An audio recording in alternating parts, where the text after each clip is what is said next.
les plus années, je suis donc premier adjoint de la commune de Comana, en charge de l'administration générale, donc le personnel, les finances, en charge aussi de l'économie, du tourisme et de la communication. Donc ça fait pas mal de choses et ça fait que je suis pas mal de dossiers ici dans la commune et un petit peu au-delà. Alors en 2 mots, est-ce que vous aurez pu nous décrire un petit peu cette commune rurale, il me semble, hein? Voilà, oui. Comana est une commune rurale, ça y a pas de problème. On est bien à la campagne, on est au cœur des Monts d'Arrée, c'est-à-dire à la limite du Léon. Et puis donc l'histoire fait que on a bien sûr des terres agricoles et de nombreuses exploitations encore, hein. Mais il y a aussi beaucoup de passages sur Comana. On dit les portes des Monts d'Arrée ou peut-être un carrefour des Monts d'Arrée. Alors parce qu'on a des axes importants, des axes routiers qui passent par ici. On est donc près du Léon et il y a beaucoup de gens qui sont venus s'installer sur la commune ici, peut-être pour quitter la ville, pour avoir une meilleure qualité de vie. D'accord. Et je crois que c'est ça qui fait dans les nouveaux arrivants de Comana. De Comana, qui est une nouvelle population, quoi. Ah oui, il y a eu du renouvellement assez important. Assez important, ouais. La population maintenant, elle est d'un peu plus de 1150 habitants. Ouais. Donc on est une commune quand même d'une certaine vivacité, taille, d'un certain poids, d'une certaine vivacité. On a quelques entreprises autres, on a dans les richesses de Comana, il y a l'eau notamment, l'eau des Monts d'Arrêt qui se met en bouteille, et puis on a un syndicat intercommunal des eaux, etc. D'accord. Donc voilà, c'est une commune qui, pour sa qualité de vie, je crois, est attirante. Et sur le plan, bien sûr, historique, sur le plan culturel, également. Il y a aussi beaucoup de vivacité. Oui, notamment j'ai cette allée couverte qui est assez connue quand même. Voilà, ça fait très longtemps qu'il y a du monde qui vit ici. Qui vit ici, voilà, c'est à noter. Tout dernièrement, le conseil municipal a voté une motion concernant la centrale à gaz. Alors, en quelques mots, est-ce que vous pourriez nous dire comment ça s'est passé d'abord l'organisation du débat et éventuellement les évolutions dans les personnalités qui devaient prendre décision? J'ai envie, c'est difficile de dire en quelques mots, parce que bien j'ai envie de revenir un petit peu en arrière. Pour dire que donc je suis à mon deuxième mandat de conseiller municipal, j'étais dans l'opposition auparavant, et puis à l'époque où ce projet a vu le jour, où le choix de l'indivision a été fait, moi j'avais trouvé que c'était dommage que les communes ne soient pas consultées à l'époque. J'étais dans l'opposition, donc j'ai malgré tout en conseil essayé de mettre la question à l'ordre du jour, ce qui a toujours été refusé. C'est quand même surprenant. On a eu quelques interventions quand même de l'association Comana dit non à la centrale, en préambule si on veut au conseil, mais par la suite aucun débat, aucun vote, rien du tout. Rien du tout, quoi. J'ai réussi malgré tout à un moment donné, en fin de mandat, à mettre la question en questions diverses, mais quand il s'est agi de voter, le vote a eu lieu. Les gens étaient plutôt favorables à la centrale. C'est-à-dire majoritairement favorable à la centrale, l'équipe précédente. Ils ont voté par contre sur ce que moi je proposais, réactualisation du pacte électrique breton. C'est-à-dire qu'ils étaient déjà sensibilisés à cette histoire-là. Voilà. Et donc là-dessus, j'avais travaillé, donc c'était pas la première fois quand même qu'on l'évoquait. Le vote s'est révélé favorable à la réactualisation du pacte. D'accord. Mais c'est à ce moment-là, Madame le maire a indiqué que un conseiller municipal ne pouvait pas soumettre une question au vote. Donc ce vote n'a pas été pris en compte. N'a pas été pris en compte. Alors, est arrivé après coup, donc les élections municipales. Et alors, est-ce que le débat de la centrale a eu une répercussion sur le changement de municipalité, le changement de direction à la direction de la commune ici? Alors, c'est une bonne question. Moi, j'avais ça en tête, bien sûr, depuis longtemps. Et pendant la campagne, pour être honnête, on a fait une liste qui était une liste ouverte, qui était une alternative à l'équipe qui était en place. Et on a eu le débat dans notre équipe pendant la campagne.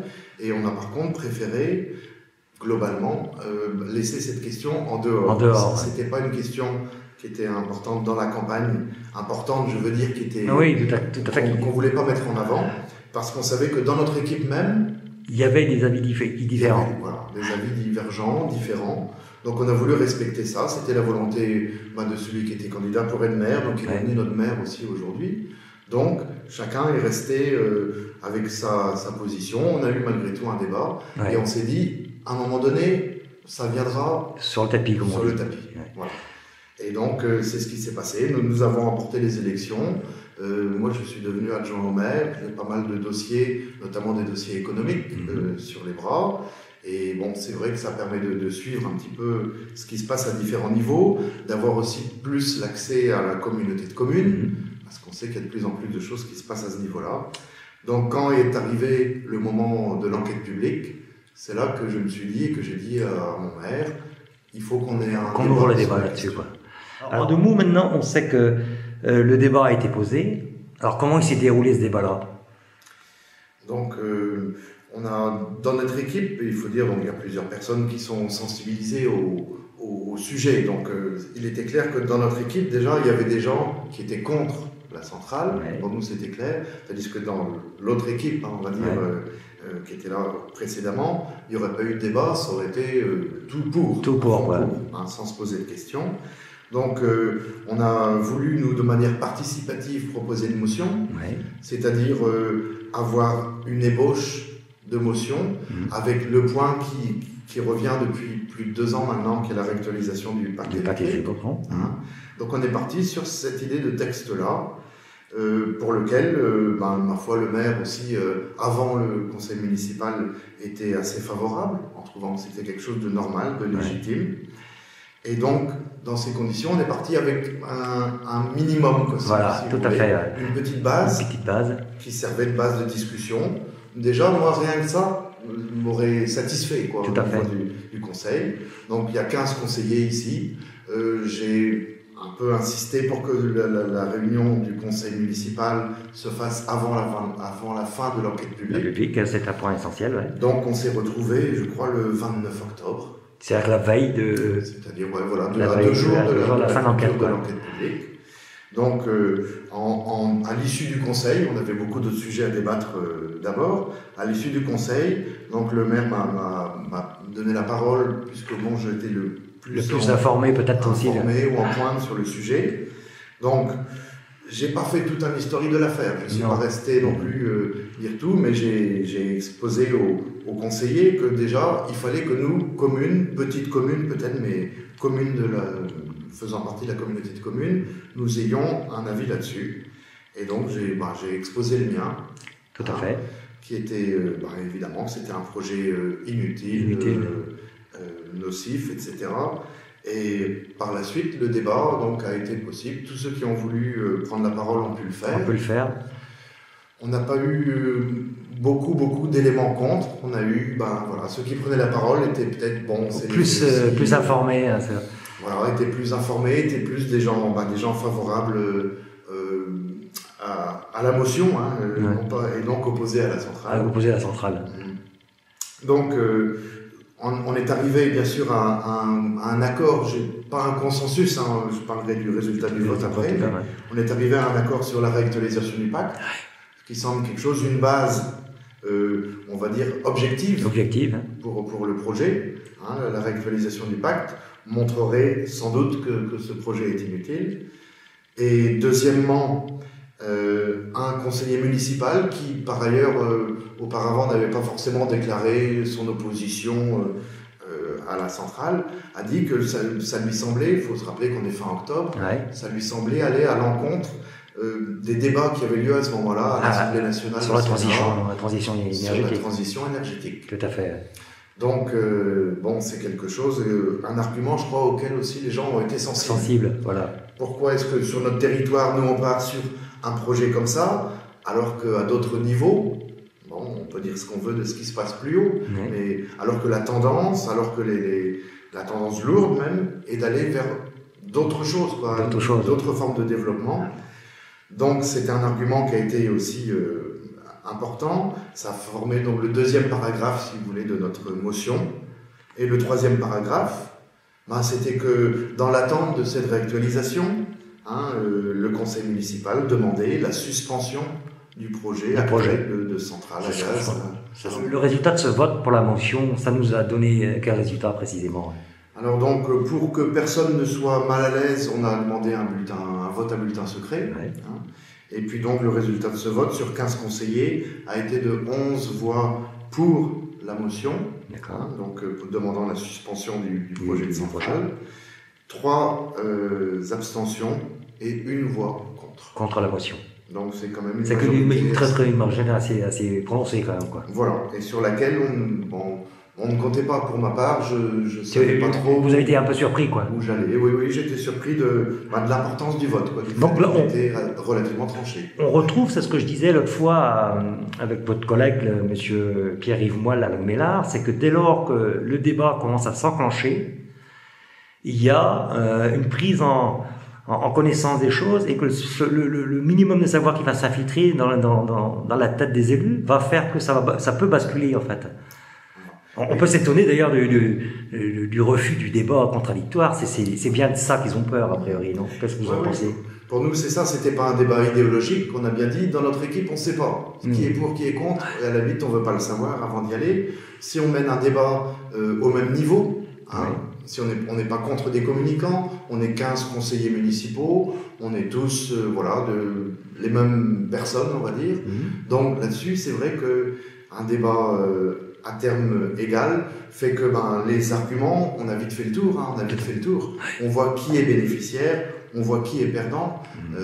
Pour moi, il n'y a pas photo. Il n'y a pas photo, je crois. Alors, qu'est-ce qu'il peut y avoir comme incidence, rapport aux prises de décision ou de prise de décision médiatique, on peut dire, par rapport à la CCPL, je veux dire, le vote de la commune de Comana, sachant que Longuemélard a aussi, qui faisant partie intégrante de la communauté de communes, même si ce n'est que 2 collectivités faisant partie intégrante, c'est déjà un petit peu le grain de sel qui empêche cette petite mécanique trop facilement huilée, donc à prendre des avis dans les consensus un petit peu d'habitus, on va dire, pour reprendre le mot de Bourdieu.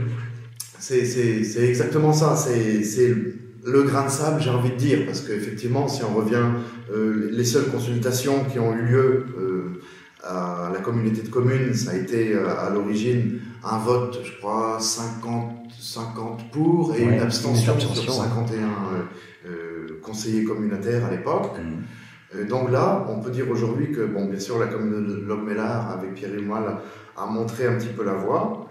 Et nous, à Comana, on a su dire aussi voilà, tout à fait. Non, quelque part. On a su dire que, pour nous, c'était pas la seule solution, d'une part, c'était pas le mieux à faire. Donc, c'est montrer que c'est pas monolithique et qu'il y a des choix importants. Tout à fait. Alors, nous, on est marginal. Longuemélard comme Comana, on est assez loin de la ville-centre. On n'est pas tout à fait on n'est pas autant dans le cœur du Léon. On est sur les limites du Léon. Sociologiquement, c'est différent. Et donc, on a dans la communauté de communes un point de vue différent, qui est sans doute à écouter aussi, puisque les retombées, on les aurait aussi, quoi. Les retombées négatives, j'ai envie de dire, on les aurait aussi. Et les retombées positives, s'il doit y en avoir, on n'est pas sûr de les avoir d'ailleurs sur ce genre de... Je crois savoir que ce soir, d'ailleurs, il y a une réunion à la mairie de Landivisiau qui doit débattre de ce sujet-là, sachant qu'a priori, mis à part l'opposition, c'est un oui acquis d'avance. Pour en terminer un petit peu notre entretien, on a parlé de la CCG, donc Comana a pris une motion qui va à l'encontre de ce projet. Est-ce qu'elle mène des actions déjà d'aide pour les particuliers ou même reprend un petit peu les bâtiments communaux de façon à gagner des points sur ce côté-là? Il faut dire que les élections, c'était au mois de mars dernier. C'est un petit peu tôt pour avoir des résultats, on va dire. Mais clairement, c'est dans la logique de notre programme. Le programme. Puisqu'on s'est dit, nous, en arrivant, déjà, optimiser les services publics, les bâtiments publics. Et donc, dans notre esprit, la plupart des investissements, enfin une bonne partie des investissements qui vont être faits sur ce mandat, ça sera pour l'efficacité énergétique des bâtiments. C'est quelque chose qui tombe sous le sens. On sait aussi qu'on peut justement être aidé sur ce domaine-là, dans ce domaine-là. Donc pour nous, c'est très cohérent, quoi. On va s'y retrouver sur le plan des finances, tout simplement, parce que ça fait partie de mes attributions. On va s'y retrouver au niveau finances. Ce sera des investissements qui seront pour du mieux vivre ensemble, des investissements de qualité de vie. Il ne s'agit pas de faire plus, et il s'agit de faire mieux. Et c'est ça le cœur du débat, c'est ça que beaucoup de gens n'ont pas encore compris à Landivisiau et autour. Nous, on n'a pas... Étant à Comana, ici, c'est bien sûr agricole, mais on n'est pas aussi productiviste qu'on peut l'être dans différents secteurs de la communauté de communes. Donc, on a forcément une autre vision. Donc, honnêtement, une bonne partie de nos projets de mandat, c'est l'efficacité énergétique des bâtiments. Je pourrais dire aussi que... Sensibilisation peut-être Voilà, il y a tout le côté sensibilisation, puisque on est là maintenant. Maintenant, on a aussi des postes, du coup, à la communauté de communes, dans les différentes commissions. Je siège moi-même, j'ai été désigné à l'unanimité par mes camarades, membres de la commission développement durable, production d'énergie, transport, mutualisation des moyens. Donc la commission qui est présidée par Madame le maire de l'Andivisio. Ouais. Néanmoins, respecte quand même les qualités techniques que vous avez pu acquérir, ne serait-ce que dans cette démarche de recherche auprès de la centrale. Voilà, pour ce qui me concerne, moi j'ai appris beaucoup sur le sujet de l'énergie. Je ne connaissais pas grand-chose il y a 3 ans peut-être. J'ai appris beaucoup. Donc je me retrouve dans cette commission. Elle a quand même siégé une fois depuis les dernières élections, alors que d'autres commissions ont siégé 2 fois, voire 3 fois. Mais celle-là, je pense qu'elle a été convoquée un petit peu à contre-cœur. Mais quand elle a été convoquée, j'y suis allé en disant déjà, commencez par mettre le développement durable à l'ordre du jour. Puisque, bon, malgré l'intitulé de la commission, ça n'y figurait pas. D'accord. Donc, il ne faut pas que le développement durable reste un vain mot. Et puis là, je pense qu'on a effectivement des alternatives et qu'on a effectivement des alternatives sur lesquelles nous, on va se retrouver, on va retomber sur nos pattes.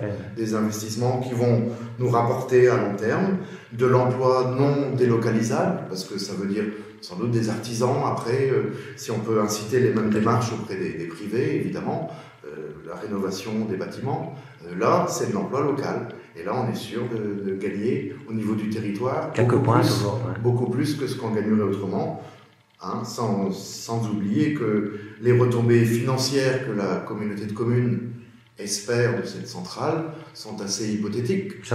C'est la société privée, certainement, qui est gagnante, ça c'est clair. La communauté de communes, est-ce qu'elle va s'y retrouver au niveau financier? J'en doute un peu. Très bien. Écoutez, je vous remercie de votre accueil. Kenavo, voilà. Kenavo, d'ailleurs.